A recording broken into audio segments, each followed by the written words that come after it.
Hei, minun nimi on Laine Jarkko ja olen Kuopiosta, Kuopion keskusta-alueelta. Asun tällä hetkellä Niirilassa.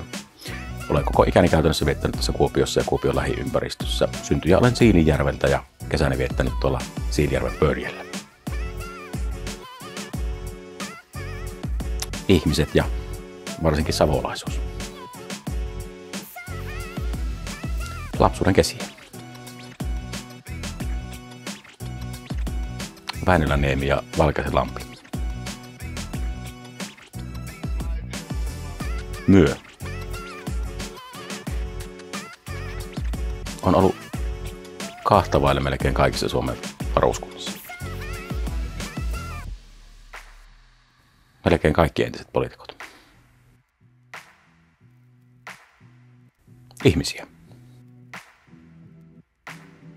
Ihmiset. Tietokoneita, tekoälyä, tietoturvaa, kaikkea mitä teemme työksi. Molemmat.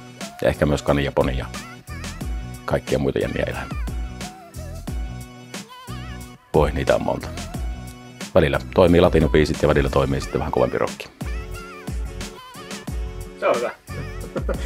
Saatiin hyvä.